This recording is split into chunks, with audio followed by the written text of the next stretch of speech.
On this day, when we remember those who lost their lives in one of the greatest security failures this nation has experienced, we thought it fitting to reconsider the resultant growth of the expanded national security state and the way it reaches into each and every one of our lives. Were it not for the brave work of our two guests, we wouldn't know the half of it.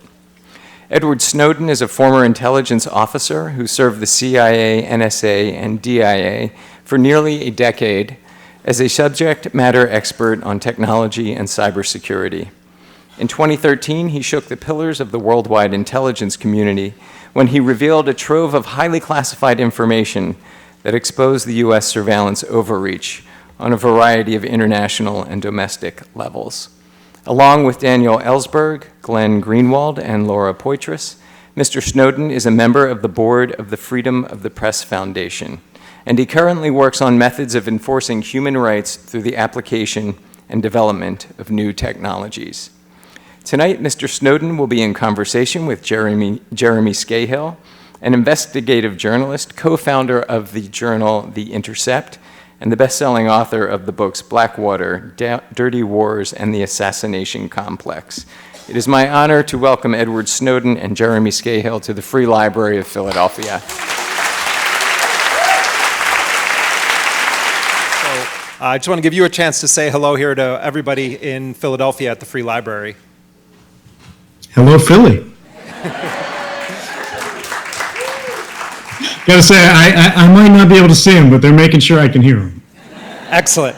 Well, before we get into the actual questions that I want to ask you, I want to also let people know that we do intend to try to get through as many of your questions as possible that were gathered on the note cards.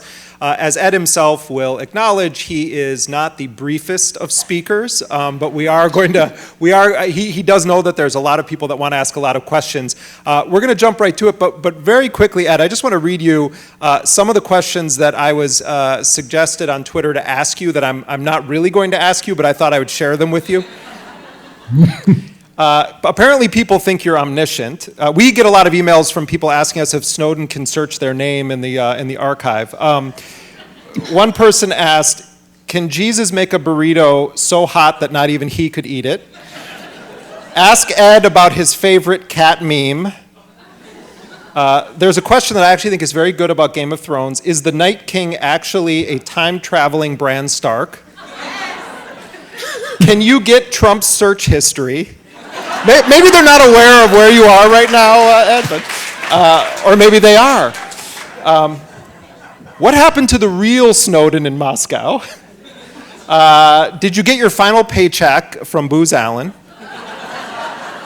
Someone says that they went Still to... waiting on that one. What's there's two more.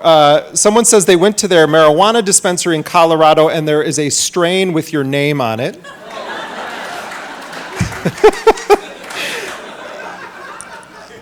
I don't even know what to say. And then finally, and I actually am going to have you answer this one, how do you take your cheesesteaks? You know, I actually have the most boring cheesesteaks in the world. I like cheese, I like steak, I like lettuce, I like mayonnaise, and that's it. Whoa. Whiz or no whiz? Man, Don't pull a John Kerry Kerry and ask for Swiss cheese, man. I can't tell you about the burrito thing, though. You know, I don't know about Jesus, but I'm pretty sure that Jesus could. All right. Enough of that chicanery with Ed Snowden. Because it is the anniversary of 9/11, and this was the first year that MSNBC did not air the 24 hours of coverage on the Today Show, which has become a sort of annual ritual, and we have Donald Trump as president. Barack Obama, just left the presidency about half a year ago. On 9/11, George W. Bush and Dick Cheney were in the White House. Given your experience in the intelligence community and also your whistleblowing, how did 9/11 change the character of the United States, and how did it impact the world? Yeah, this is extraordinarily complex question. When historians look at this, they're going to see that the United States government has always functioned in a very delicate balance. We want to think that the best things about our country are eternal, they're undying, they'll just be there no matter what we do. But positive futures and good government are not inevitable. These are things that we have to fight for. These are things that we have to work for all of the time. And this is most important in times of extraordinary pressure, right, of criticism, of risk. The hardest thing in the world politically after 9/11 was to go, we need to make sure that we're not undermining the rights of Americans and people around the world reflexively to enable these agencies to go do what they say they want to do, that they say is necessary, right? And this is hard because if you think about it at the moment, it obviously seemed necessary, right? These are things that no one wants to question, no one wants to get in the way of. This was an unprecedented tragedy. And yet, at the same time, the Patriot Act that was crammed through in the wake of 9/11 had already been written. This thing was already sitting on the shelf for years and years and years, and they had never been able to pass it. They had never been able to pass it. And the question is, why, when it wasn't so necessary before, had it suddenly become necessary now, right? And now, let's presume, right, they were telling the truth. All of these agencies were right. The lack of laws were the reason that 9/11 happened, right? And now they had changed the laws, so we'll no longer have any more terrorist attacks. Well, we've continued to have terrorist attacks since then. But the most interesting thing is in the wake of 2013, right, when I came forward and journalists revealed what had happened with the mass surveillance, not just of terrorists abroad, but of ordinary Americans within the United States who were not suspected of any criminal wrongdoing, right? They just collected the communications of everyone because why not? They could. It was cheap. It was free. And the thing is, when the Obama White House was forced to investigate these claims, right, President Barack Obama appointed 2 different independent commissions.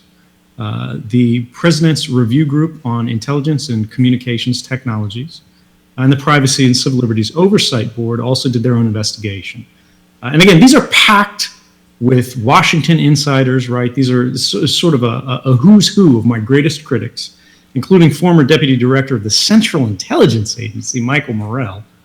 And the CIA guys looking at all these reports, going into the FBI, the NSA, looking at all the classified documents about the effectiveness of these programs, said that despite operating for more than 10 years, despite all the terrorist attacks that had happened, despite the fact that, the threat is ongoing, it's real, is that it never stopped a single terrorist attack in the United States, right? Like, that is the bottom line. Now, this happened when it was secret. This happened when nobody knew about it. If it wasn't saving lives, then how was it so necessary? And this is only one tiny fraction of a gigantic omnibus bill. And why do I get into this when you say, how did it change the national character? What this means is that delicate balance that we talked about initially here, where these sort of governmental powers exist not only in perfect tension with each other, a delicate tension that could be thrown out of balance with any given election, actually fell out of balance with the public, with the people of the United States. We had suddenly become radically disempowered against our government. Traditionally in this country, right, we have an idea, we have an argot, a language where we describe ideas such as private citizens and public officials. But suddenly this became inverted. And now we had public citizens where the government knew everything about us, and we knew nothing about what the government was doing. And this has continued, right? And what this actually reflects is an aggregation and accretion of power amongst a very few officials, right? And meanwhile, we have the gigantic mass of ordinary American people who have less influence. They have less access to resources, whether we're talking material wealth, whether we're talking political influence, than they have in decades. When we talk about rising inequality, we are typically talking about the commercial sector, right? We're talking about that CEOs are basically robbing the United States blind at the same time where the ordinary people, whether we're talking about teachers, firefighters, policemen, nurses, have less and less with each passing year. It's all too easy to lose that big picture dynamic that doesn't happen a day. It happens over decades, where we are losing our equality of influence over the direction, the future of our country. This is a difficult thing to say on this day, but there is really very little controversy inside the intelligence community that September 11th was a preventable attack. And people who are in politics, right, they want to say the reason that this occurred was because we didn't have the right laws. Well, we know now, we have the history, we have the evidence that this was not the case, and we had the suspicion that this was not the case in the beginning. But the reality of why this attack happened was something fundamentally different and unfortunately much more painful, which was we had all of the intelligence we needed to stop this attack, right? Government officials who are my critics, say this. The 9/11 report says this. But the problem here that is not said, that is left unstated in these things, government officials like to talk about silos. They like to talk about how the rules, the regulations we had kept these agencies from sharing information. And that's not actually true, right? I worked at CIA. I worked at NSA. If I wanted information, I just had to write an email. And this is the way it's always been. You could pick up the phone and make a call. This is not just something that happened post-September 11th. The reality is bureaucratic turf wars, the unsexy political problems that no one ever wants to think about, can cost lives catastrophically. And this is the case where it happened. The FBI had some information. The CIA had some information. The NSA had some information. And because none of them had all of the information, but they had part of the information, they thought it was interesting. They thought this was a plot that would be busted. They knew the names of these kind of guys. They knew who they were talking to, and they went, oh, we're going to unravel this plot. But none of them wanted to share credit with the other agencies. They didn't want to open the vest and go, hey, let's make this a team effort. Instead, they were trying to save their parts of information so that they could get credit for inevitably busting this when it happened. The problem is, when you do that too often, actually anytime you do that, you're taking a chance that when you guys aren't working together like this, something will slip through. And that's what's happened. And that's the greatest tragedy that we have not confronted. We have not reconciled. We have improved processes on the edges. We have tried to make things work a little bit better. But the fundamental problem here is when we have people who are playing politics with lives. They're trying to build domains inside their agencies, inside their offices. They're following policy prerogatives rather than furthering the public interest. It's a recipe for catastrophe. Briefly, do you believe that the Patriot Act in its current iteration should be completely repealed? Is there any part of it you would keep in place? Well, the problem with the Patriot Act is it's so big that really no one understands it. They didn't have a chance even to read this before it was passed. So I don't want to go out on a limb and say, oh, there's nothing good in this bill, because it's massive. Even people who study it don't know everything that's in it off the top of their head. I will say, when we look at what it has achieved for us in the last decade, there are no clear cases where the Patriot Act has saved lives. And I think that's fundamentally a problem, because we know for a fact that rather than the theoretical benefits it could be providing in counterterrorism, we have concrete harms to the way we live, to our relationship in the United States between the governing and the governed. And when we live in a moment of democratic fragility, as we do now in this political moment with this White House, we need to think about what we can do as citizens to reset that balance, to defend that balance. And I mean, this is a complex sort of thing, and I don't want to front load the conversation here, but the idea is active citizenship has never been more important in my lifetime than it is today. From all of the publicly available information that you've seen, and I know you monitor these issues extremely closely, are you convinced that there was a campaign directed from the highest levels of power in Moscow to seek to influence the outcome of the U.S. election? Yeah, so this is... And you're speaking to us, of course, from Moscow right now, where... Right. If the feed gets cut short, you guys know why. You know, this is one of those things where it's frustrating because there's so much smoke. And nobody's willing to point to fire. And I come from the NSA, right? My last position, I was working counter-cyber, finding exactly the kind of hackers that are being sort of alleged in this current moment, but for China rather than for Russia.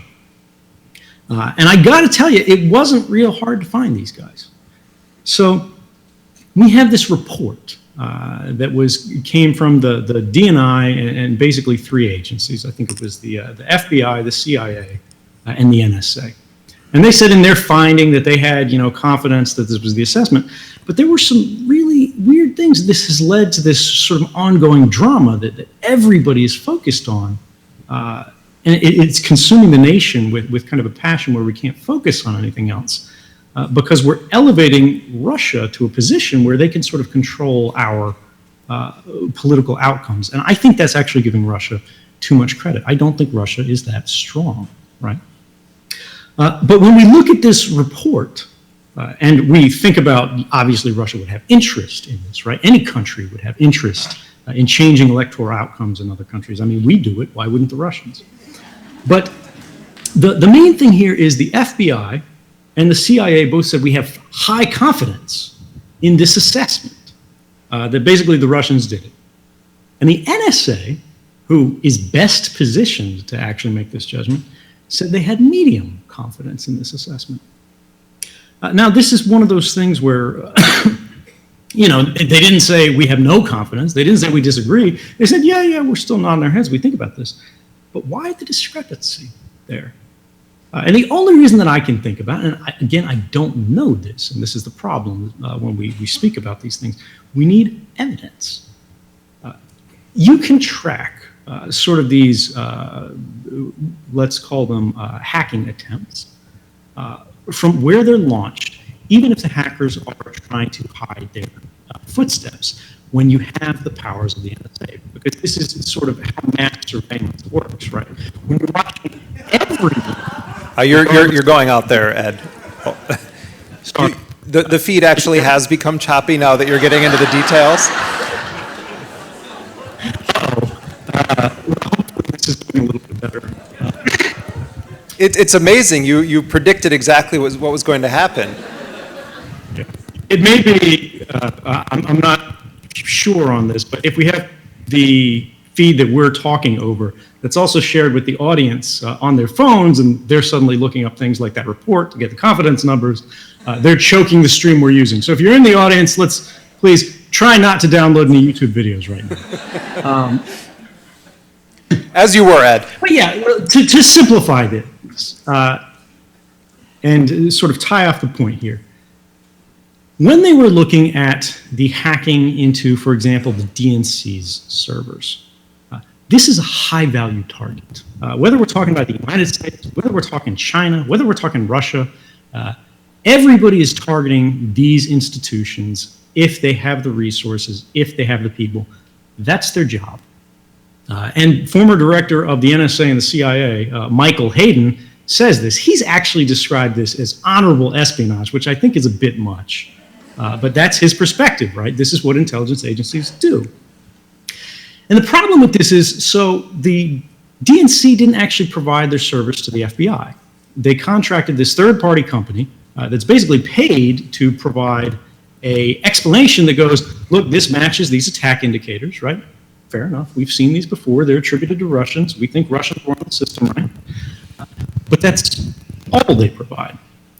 The reality here is if NSA didn't have the same level of confidence, it's very likely it's because there were more people on the system, right? There could be multiple actors there. We can have the French, we can have the Chinese, we can have the Israelis, we can have the Germans, all on the same system, and this happens all of the time. It happens so frequently that in NSA, we have an actual term of art for this, where instead of hacking somebody, we just watch what the hackers who already hacked them are taking, and then we just save a copy of that. It's called fourth-party collection.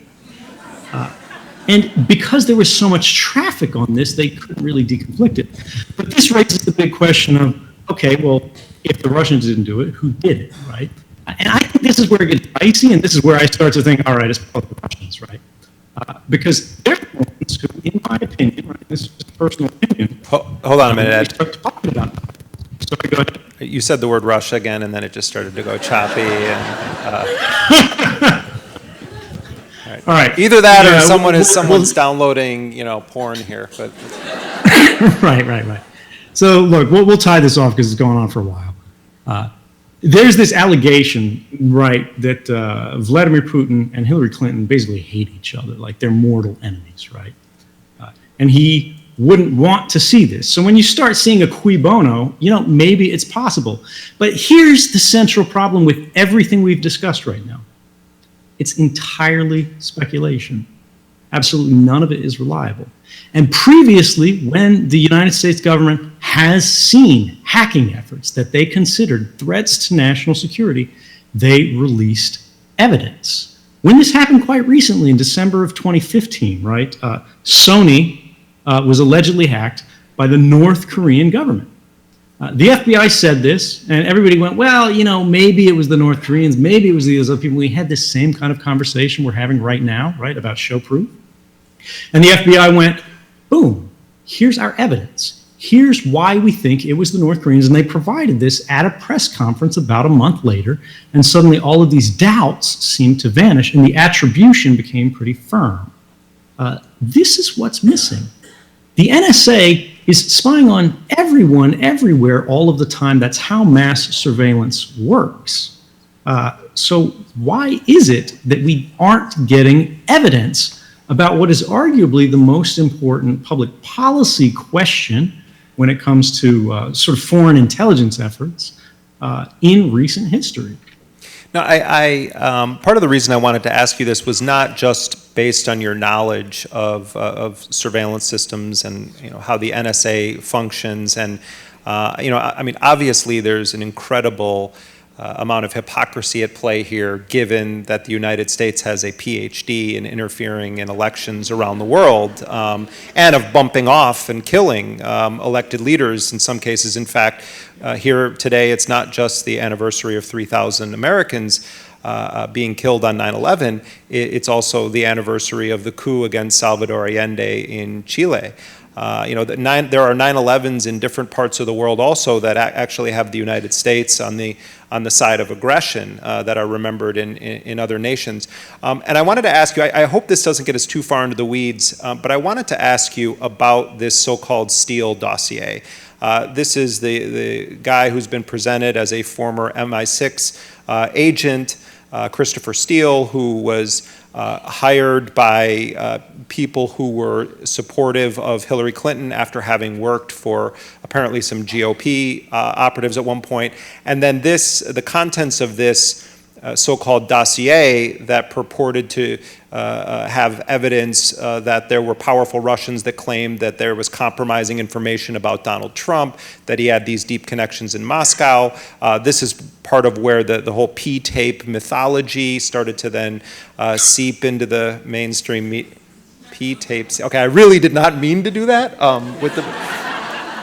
I did it, I'm sorry, I apologize to everyone. My question for you is not to go tit for tat through the Steele dossier. Is there any part of that story that in and of itself sort of feels like an operation, that the way that this was presented and leaked to various journalists and the timing of it, without ever having to have any stamp of official authority on it to say, oh, well, the CIA is saying this, and therefore the public can demand evidence? Do you understand what I'm saying? Like it seems like it's kind of almost a backdoor way of trying to push this information out there without ever having to own it at its source. Yeah, I mean, again, this just gets into the central problem that I have engaging on these issues, which is I'm not a politician, right? I'm an engineer. We are trained to work with facts, with reality, with truths, with numbers that we can move around, right, and manipulate and actually build something from. When we start talking about just assumptions, which we can't prove anything about, we can't be sure about, you try to build something that falls down, and you try to build something that falls down, you try to build something that falls down. And until we actually start working on facts, we're not going to have something that actually lasts. And this is the biggest problem for me personally, right?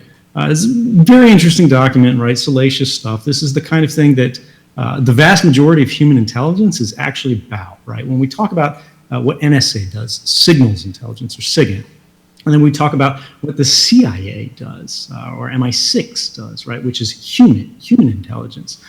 Human intelligence is almost entirely just a bunch of guys working out of embassies, or guys who are posing as like business executives. Those are your non-official cover guys. You know, they're treated in the movies, you know, as if they're Tom Cruise or Matt Damon. But in the reality, it's like a 50-year-old overweight guy who just goes out to a lot of meetings. And they talk to people. And then they write reports, right? Government spies are just journalists with a very limited readership. That is the entire work of human intelligence gathering. Signals intelligence, right, is a little bit more concrete because at least you know somebody actually wrote this, right? You may not know directly who wrote it, but you know this is the actual document. It's not someone's description of it. It's not their interpretation of it. This is the actual document. And, you know, I think it's actually damaging for our political environment when we're constantly talking about claims, when we're constantly talking about allegations, and we forget the basic fundamental rules of reasoning, which is that which is asserted without evidence must be dismissed without evidence, or you can't actually start to go toward the truth. Yeah, I mean, we're in this, you know, I was sort of chatting with you about this earlier today. Glenn Greenwald and I both, you know, we have different views on this. I don't agree with everything that Glenn Greenwald has written about Trump or about Russia. But one common experience that we've had is that when we actually are saying, like, let's assess what the available evidence actually looks like. And, you know, I've had people on my podcast where I've pressed them, you know, including Clint Watts, who now has become, he's a former FBI counterterrorism agent who's now become a regular on MSNBC and testified in front of the U.S. Congress, and one of the leading people saying Russia, you know, without question is seeping into every part of our lives. And he's, you know, he's like a step away from the crazy person Louise Mensch in some ways. I respect Clint Watts in other ways. But pressing them to say, like, what's the single most damning piece of information that you have? And when you listen to it, it's nothing that would even remotely stand up in a court of law. That to me is the issue, not whether or not we want to see Donald Trump go. It has actually nothing to do with Trump as an individual and everything to do with the precedent and the standard that's set. This is the exact idea or concept that got us into the war in Iraq, was constantly, intentionally making assertions without backing it up by evidence. And, you know, I from the beginning have militantly opposed Donald Trump, but to me, you don't base your principles when, you know, your buddies are in office or when the people that you admire are in office, any more than you would base whether you're for or against the death penalty on the case of an innocent person. If it's a principle, you base it on what is the most extreme case and what is my position on it. Donald Trump is perhaps the most extreme case that any of us have seen in our lifetime. And the question to me is more about, do we believe that evidence is necessary? And that's become almost an unacceptable position in the US media today. In fact, one of the only major statements saying that there isn't enough evidence to conclude that happened this week at the Miss America pageant. No, I shit you not. One of the Miss America candidates, there were two amazing moments of the Miss America pageant. One was I don't watch the Miss America pageant. I do want to get your Ed, I'm sparing you here all the questions about your partner that came in on Twitter also, okay? So do me a favor here. Don't get me into the Miss America. And I apologize to people for this. Trust me, it's going somewhere. Miss Texas was asked about Charlottesville and the neo-Nazi violence there against protesters. And she was asked about, this was Miss Texas, was asked about Trump. And she made a clear statement that Trump sent a message that he was on the side of the neo-Nazis by the way that he described. This is Miss Texas at the Miss America pageant. Then they asked another contestant about collusion with Russia. And what do you, I mean, I don't know, maybe because Donald Trump is now president, no longer involved with these pageants, like he's not vetting the contestants anymore. And her answer, the answer to her question about collusion, was smarter than almost anything you'll hear at any random moment on MSNBC, CNN, or Fox. And she was describing exactly the process that you just talked about, saying that I don't believe we have enough evidence to conclude that there was that kind of collusion. The Justice Department should investigate this, and if there's evidence of criminal activity, people should be held accountable. That was a Miss America contestant saying that, not a Democratic or a Republican senator. Very, very briefly, Ed, you are in Moscow. Both times that I've done a public interview with you, people always say, ask Ed, what he thinks of Putin, and someone asked today, what's the most repressive aspect of living in Russia today? I want to ask you your assessment of the Putin government. And I know that I think a lot of people would perceive it as that's putting you in a bad position because you're in Moscow right now. But knowing the sort of character of you as a person, I do want to ask it to you. What's your assessment of Vladimir Putin's record on press freedom, on human rights, on gay rights, an analysis of the Russian government and Vladimir Putin? Right. So this is, I mean, it's a big, long question. I'm as long-winded as you, brother. Right. Let me point to my public record first. I have criticized Vladimir Putin on TV to Vladimir Putin. I have been on Twitter again and again saying that laws that he's passed have been repressive. They've been violations of human rights. At one point, I said a new law was a theft that's robbing every Russian citizen.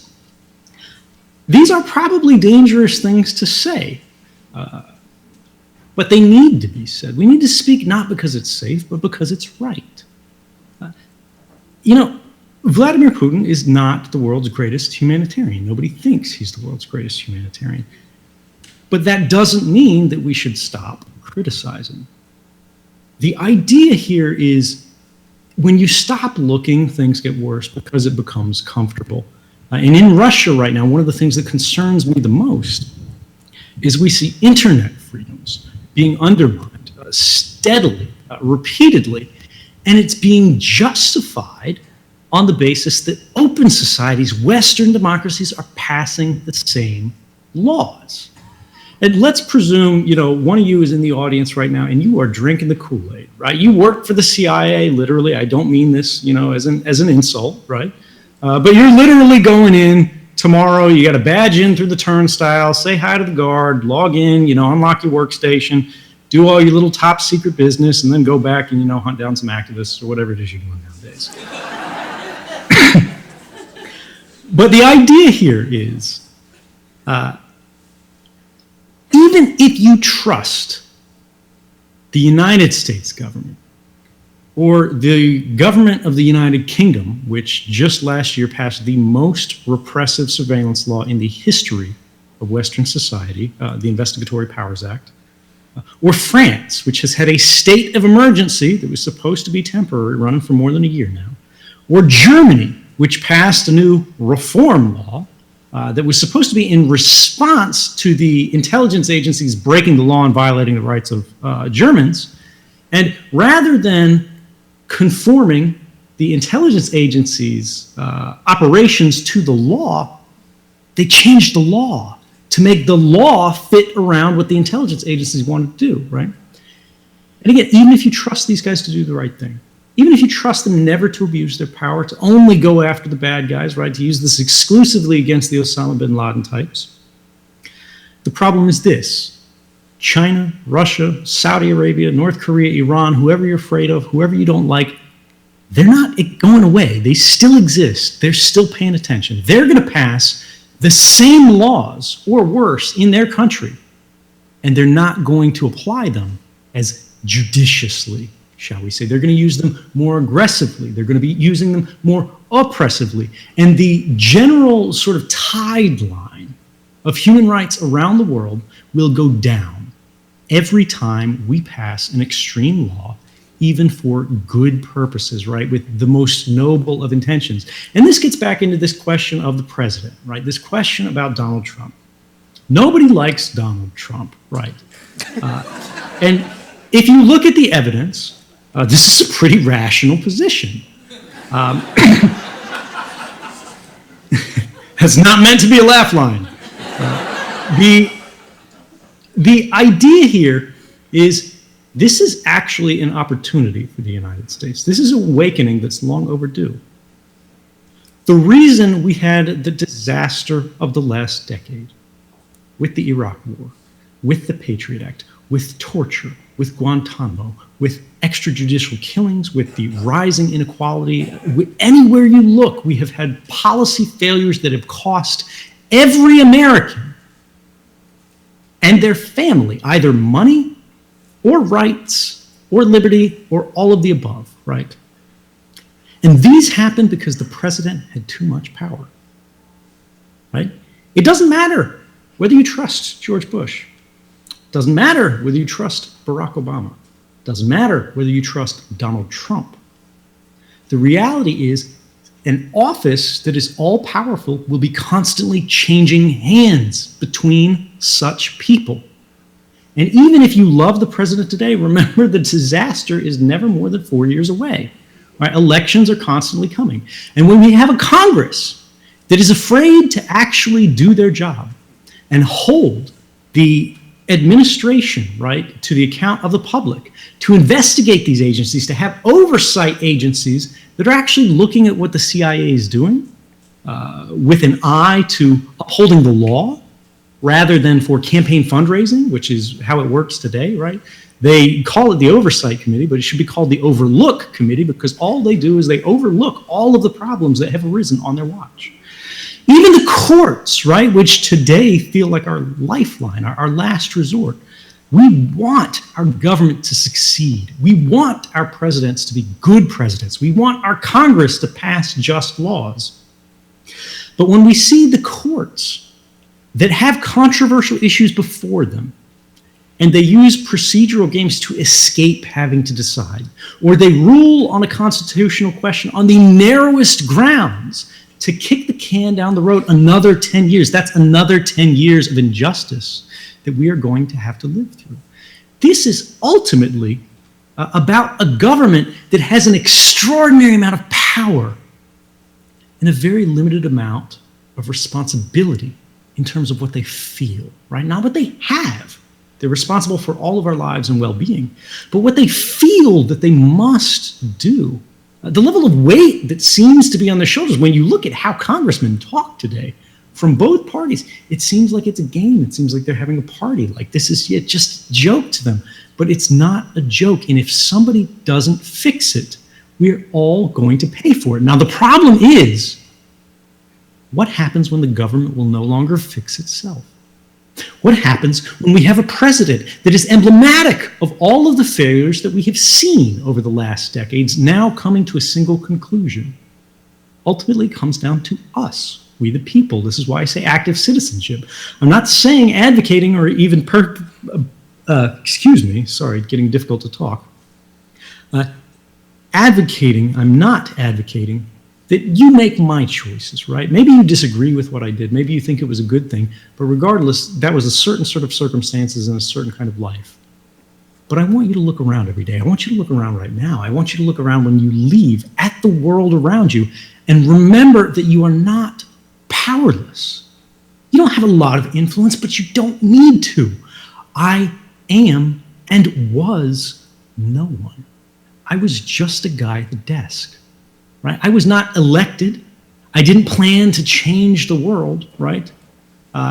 It was the circumstances that determined the outcome. I saw and held in my hand evidence that the government of the United States was violating the rights of its people. I talked to my coworkers about this. They nodded their head. They thought, yeah, okay, but what are you going to do about it, right? And we all agreed, they were the ones who pointed it out, that if you say something about this, you're really going to pay for it. Boy, did they call that one. But the idea is if all of us do what we can, it will be enough. And this is the critical thing that we have to know. We may not be able to save the world in one stroke. Nobody can, nobody will, but you don't have to. Recognize that enough is enough. There's an old saying that goes, the man who knows enough is enough will always have enough. We have to start somewhere. We're in a bad place right now. We must not remain there.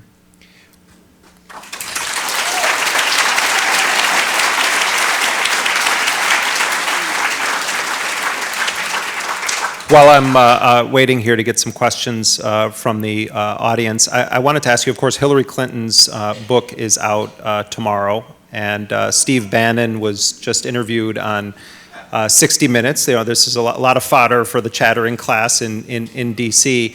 But on this issue of Hillary Clinton, do you think that her policies in office would have been markedly different than those of Donald Trump on the core issues that you've focused on? I mean, clearly Hillary Clinton was not going to implement a Muslim ban and repeal or not by executive fiat say, okay, 700,000 people are going to have to leave the United States and go to a country that they've never been to. I mean, there's clear differences, and we can say that Hillary definitely would not have done this, and this of Donald Trump. On the core issues that you've focused on internet security, on espionage, on interference in other countries' democratic processes around the world, on core issues of privacy, would there have been a major difference with Hillary Clinton in power versus Donald Trump? Well, the reality is we'll never know. But when we look at this in a serious way, right, her positions were very aggressive when we talk about foreign policy. She argued this was about keeping America safe, just as everybody else has. Maybe it would have been better, maybe it would have been worse. But the bottom line is this: trying to play these what-if games, comparing between one candidate and the other from two primary parties, is missing the point. We are getting into this circumstance, this problem, when we are forcing 330 plus million Americans to choose between only two candidates. When we have hundreds of millions of people, it's reasonable to think we should have more choices. People, like the tragedy of this election for so many people, I think, and the only explanation for the result was that people weren't willing to be forced into a choice between these two people. They didn't necessarily like either of them. And so they stayed at home. They didn't go. And there's a lot of people out there who will go, that was the wrong choice, right? You should accept the lesser evil, even though it is still evil, because you get less badness.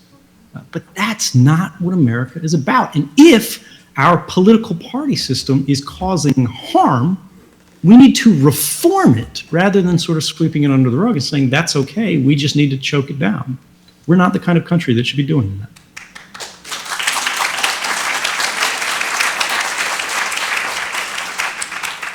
All right, we're going to go through some of the questions from the audience here, and maybe just in the interest of time, we can both try to be very brief with our interactions here. Mr. Snowden,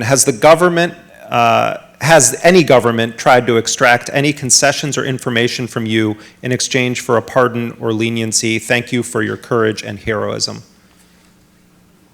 No. This is one where it would be hard for any other government to do it. But we'll sort of go further here and go into like the is he a Russian spy question.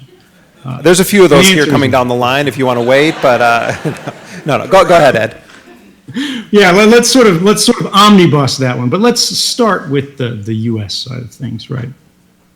I have had a single condition for risking spending the rest of my life in jail, that is coming back to the U.S. And facing what we all know is likely an unfair trial.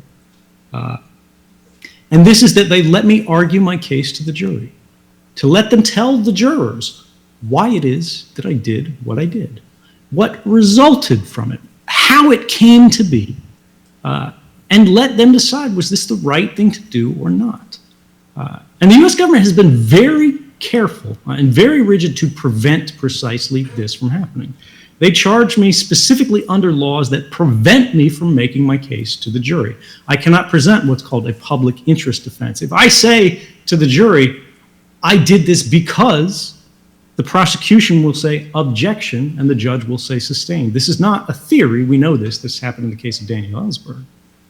And Daniel Ellsberg himself, by the way, is the one who tells me, don't go to court.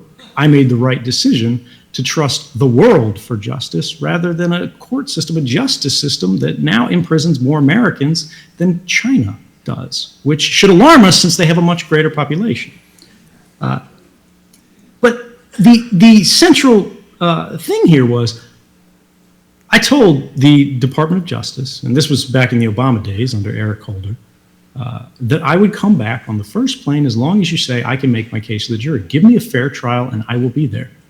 And they sent a letter signed by Eric Holder that said, we promise we won't torture you. So on that point, negotiations do exist, but they're not going very far yet. Do you have that framed somewhere? No comment.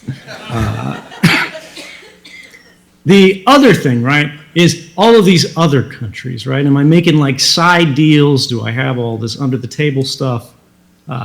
And the answer here is no, by design, right? Even if you don't trust me, this is not a possibility. And this was how the system was laid out. Like people who weren't really hooked in with the reporting in 2013 may not be aware of this, or they heard about it, but they've forgotten it, or they just heard a lot of these talking heads doing what they do, where they allege and they claim rather than they show and they prove.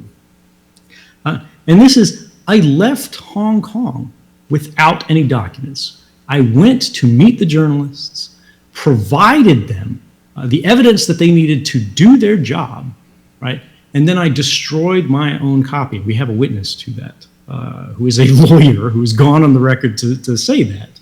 And the whole idea here was I realized I would have to travel, right, through borders. I was trying to get to Latin America. And I don't know if y'all have ever been to Hong Kong before, but there are no direct flights that way, right? So I had a very complex flight path. There was going to have to transit Russia, which is not exactly known by reputation to be the, shall we say, most hospitable to intelligence officers who are just taking a vacation through it. And so the only way that I could protect myself here, and I say this to protect myself very clearly for a number of reasons. There may be some skeptical people in the audience who go, yeah, that's great, that sounds wonderful, but that maybe there was some gain, maybe where you were keeping it in the bag, so that you could be bribed or whatever. But think about the situation that you're putting yourself in. Everyone knows your face. At the time, it's on every channel on the television. You are going through airport security where you literally have no chance to resist this. You'll be doing this not in one country, you'll be doing this in several countries, and only one of them has to get froggy for it to be a bad time. Now, if I had a bunch of secrets with me, I would be the walking equivalent of a piñata. And every intelligence agency whose territory that I went through would want to take their stick, right, and hit me with it until candy falls out. And this is a very serious thing. It's not just a game, right? We try to say this with a light heart so it's not so scary. And they actually forced down the plane of Evo Morales, the president of Bolivia, Right. because the United States suspected you may be on his plane. Right, and this is the longer thing about sort of why am I in Russia at all? Some people are under the misapprehension that I actually chose Russia, that I aimed to be here. But again, the ultimate route was Latin America.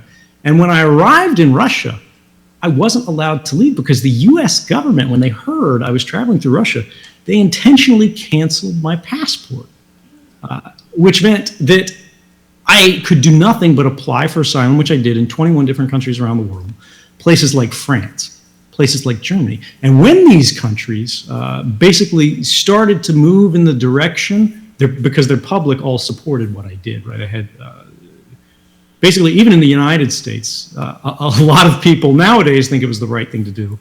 But back then, you've got to remember there was a sort of a 24/7 news cycle that said this guy's a bad guy. So I was the least popular in the United States.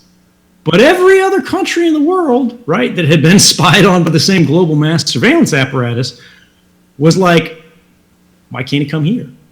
So they pressured their governments. And every time, you know, the German chancellery or whatever would be getting pressure, the phone would ring. And it would be one of two people. It would be either John Kerry, then Secretary of State, or then Vice President Joe Biden. And they would say, if you let this man in, if you admit him to your country, there will be consequences. We will retaliate, which, by the way, is a violation of human rights, which the United States itself agreed to uphold in the Universal Declaration of Human Rights.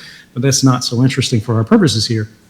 But the idea is, as you said, then when the United States government heard a rumor, right, all these little spies that are reading all of our emails, hear somebody say, Snowy might be on his way to Latin America, hitching a ride with the Bolivian president. The airspace of 4 countries was shut down to prevent it crossing, which is unprecedented, by the way. I think it was Spain, France, and Italy, and one more country I can't recall at the time. He was forced to land in Austria, and he wasn't allowed to depart until he agreed to have the plane searched to see if I was on board. So the question here is not, why am I in Russia? The question is, why is the United States government not allowing me to leave, particularly when they're the ones who claim to be like, oh, this is very suspicious, Russia's a very scary place. Do you want your former employees, right, who worked with mass surveillance to be in the country that you don't trust? Or would you rather them be in Germany, where even if you don't agree with him getting a pass, right, at least you know he's not working out some deal against you? If you look at the actual evidence, the claims that I'm a Russian spy fall apart very quickly. If I am, why the hell am I trying so hard to leave? There are several questions here about your views, your current views of Julian Assange and WikiLeaks. Yeah, I mean, this is one that goes back years. WikiLeaks has gone through a lot of evolutions. The WikiLeaks of sort of 2009 with Chelsea Manning's revelations and the Iraq war logs, the State Department cables, the helicopter video of the massacre of Reuters journalists is not the same as the one we saw a few years ago and the one we saw last year. It's constantly evolving. Now, I think WikiLeaks as an organization is still important for the world, right? Now, that may be a controversial statement, but think about it. This is an organization which pressures by its mere existence every other news organization in the world to be more forthcoming. Regardless of how you feel about the email publication of last year, regardless of how you feel about any other publication that they did, right? We need to recognize that this is a world where power has a lot of influence over what gets published in the newspaper and what doesn't. And this isn't through the application of law, right? Nobody's saying the FBI is necessarily going into the New York Times and saying, if you publish this story, we're going to arrest you. I don't think that's happening. I think if right now, we have seen that in previous years, but if that was happening today, I would like to think that the New York Times would actually write that story up and get that out there. But we have commercial pressure, right? We have that sense of reputational concern, where they go, if we publish this, we'll be attacked as partisan. But if a group that's seen as completely out there, like WikiLeaks publishes it, now they can report on it because someone else has broken the taboo. And now they have sort of free access to these stories that they can report out, to this material that they can report out, without risking their reputation. Now, the side of this is, what do you think about Julian Assange? What do you think about the political sort of machinations between this guy or the organization or whatever? And I think the most important thing here to remember is that regardless of whether he's the most wonderful person in the world or the most foul villain you have ever seen, what ultimately matters is, are the materials that are being reported authentic? Are they real or are they fake?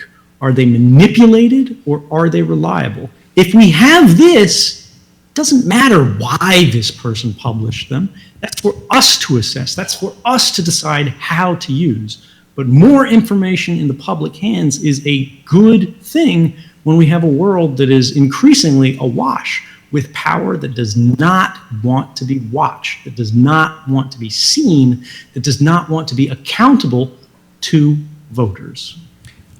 Several people also asked, is there anything, and just to limit this, let's say, is there one thing that you can think of, or that's at the top of your list, if there is such a list, of things you would have done differently in the process of deciding ultimately to take the documents, go to Hong Kong, and provide them to journalists?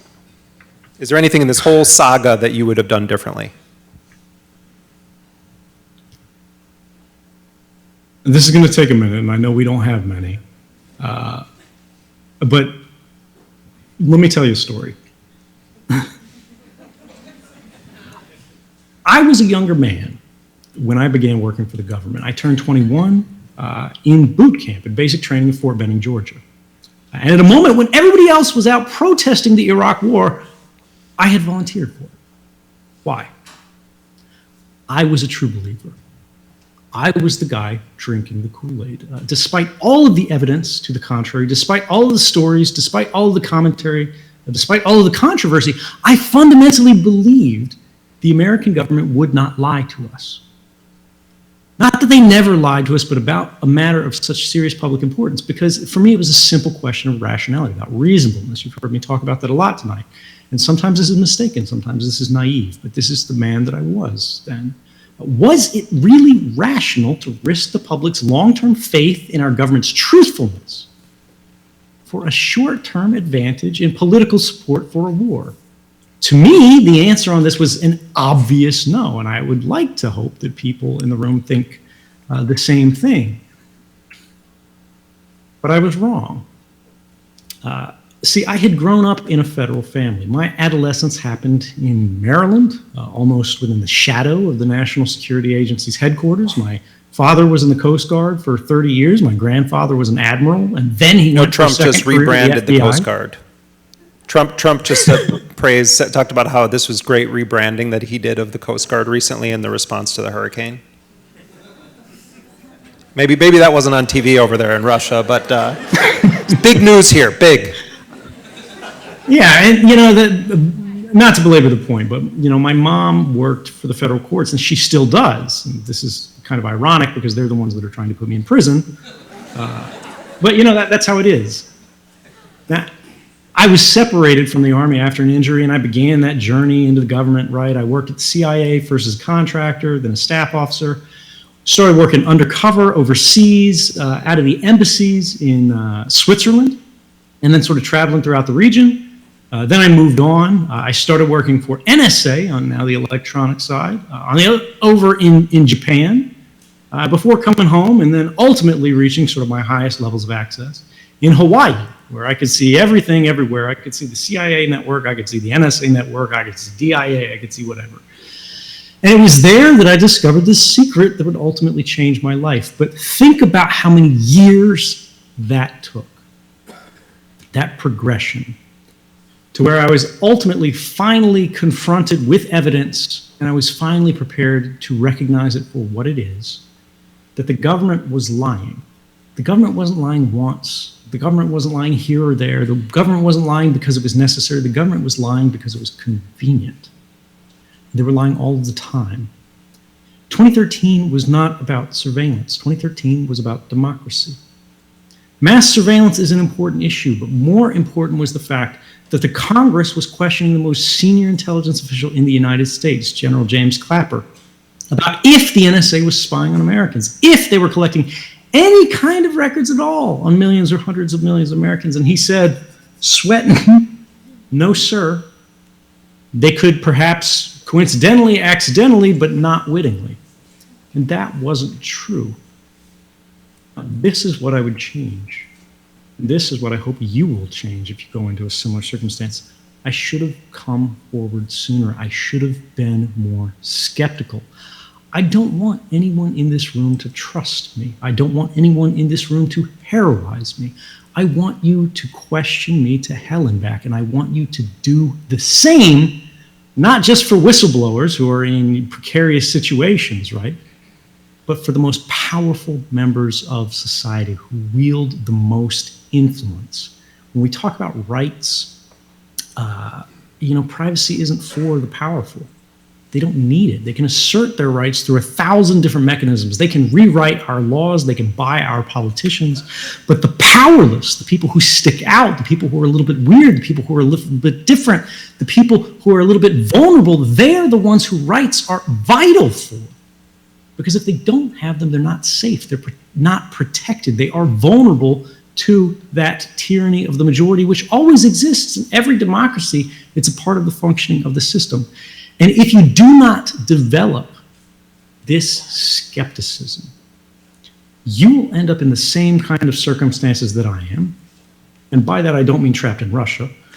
I mean, you will regret not doing something when something didn't smell right, when there was a chance to arrest a slide before it got too steep. And that's the problem with policies, right? That's the problem with mass surveillance. That's the problem with all of these failures of abuse and overreach, whether we're talking about torture, whether we're talking about surveillance, whether we're talking about mass and indiscriminate deportations. When you let them start, and these powerful people become accustomed to that power, to that authority, they become comfortable with it. It begins to feel natural to them. It begins to feel that word we heard so much earlier in the night, necessary to them. And it becomes almost impossible to claw that power away from them again and restore those liberties back to the public. Don't wait.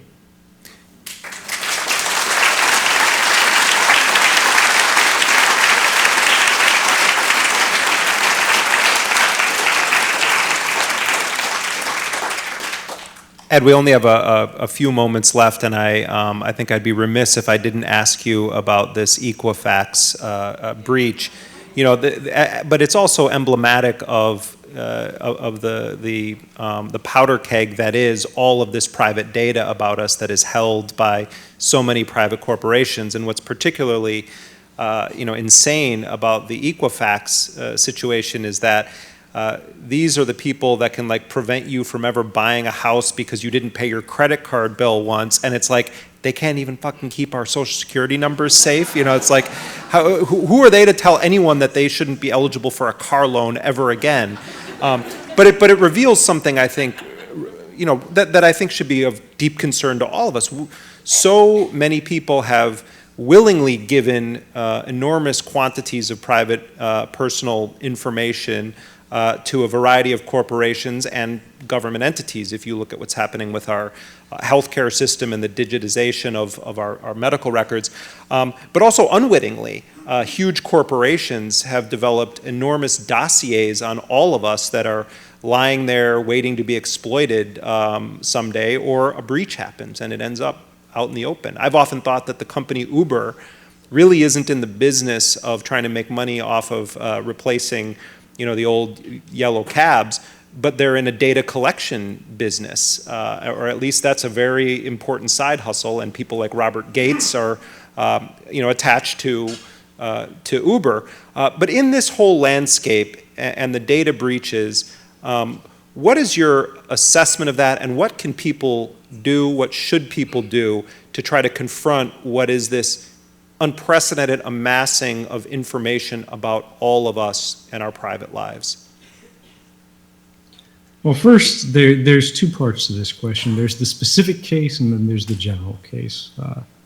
The general case, well, let me start with the specific case. When we talk about Equifax, right, the last count that I saw was the records of 143 million Americans were lost. There's no way that this doesn't happen without negligence, because the volume of data that is being moved from a system that should not be pushing that much data, right, is very trivially detectable. Imagine you have a hose leading out of your house, right? And somebody can leave the hose turned on and water flows out of the house, but it takes a long time, right, to create thousands and thousands and thousands of dollars of water charges. Now imagine somebody snuck into your house when you were sleeping, and they increased the water pressure on that system so that you have a stream of water shooting out of that hose that's so powerful it actually rips your house off the foundations, pushes it down the block, and you just go out of your house in the morning and drive to work and don't notice it. You don't tell anybody about it. You just go. When you drive back at the end of the day, go, my house isn't there. That's what happened, right? It is ridiculous that this could occur at a company that is so powerful, so influential, so rich. It's naked negligence. But then there's the larger general case here. We are living through the greatest crisis in computer security that we have ever seen. This is the atomic moment for computer science, as we had for nuclear physics in the last century, the last generation, where people who had developed a science, a technology for the empowerment of humanity found that only a few short years later, people began mastering this technology to use it to subjugate people, rather than to lift them up, to press them down, right? And you have to care about this. Yes, we should be angry with the hackers, right? But we should think about how the ecosystem got to this point. We should think about the fact that there are liability laws for every other sector of the American economy.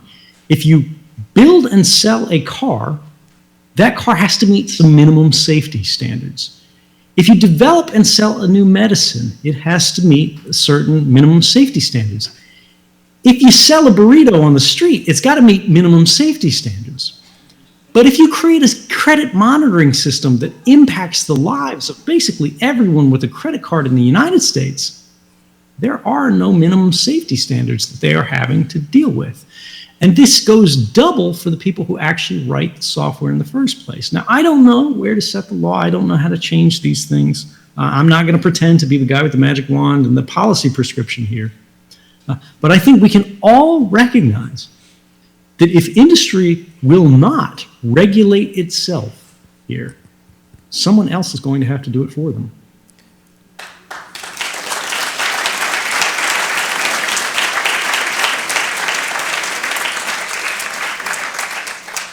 All right, Ed, we've reached the end, so very quickly here, recommend for people, and this can be from your recent rotation, one musical artist you like, one book you recently read that you like, one TV show that you and Lindsay watch. You know, this is musical artist. There's a lot in there. For Come on, Ed. Book, wait, because let's start with musical artist. Right now. Go ahead. You know, the stuff that I listen to, I don't think anybody's gonna recognize because it's chiptunes. But I don't even know if I can pronounce it. There you go. But I think it's Anamanaguchi. All right, you got applause there. Okay, we got some fans in the audience. All right, book. Book, The Count of Monte Cristo is what I'm reading right now, and it's amazing. I've never had the chance before to read a book at such a luxurious length. But I have to say, it's really life-changing. And hey, who in my circumstance does not appreciate a good revenge tale? All right, TV show. This has got to be Mr. Robot. I'm looking forward to the new season that's coming soon on that one because, hey, why not? It looks like you've built quite a bit of consensus there, Ed. We look forward to your run in exile for president in 2020. Ed also, he just wrote his first peer-reviewed article that I was going to ask him about, but I encourage you guys to look at it online. It's very high up on his Twitter feed right now, so you can find it easily. But the headline of it, or the title of it, is Against the Law, Countering Lawful Abuses of Digital Surveillance. This is a peer-reviewed academic article, and it's the first one that's been published with, it's Bunny Huang and Edward Snowden, so make sure to check that out. Well, Ed, from everybody here at the Free Library in Philadelphia, we want to thank you for joining us tonight, and thank you for your courage and for your honesty and for being willing to play along with some odd questions. Thank you, Edward Snowden. Thank you. I hope I can see you in person next year.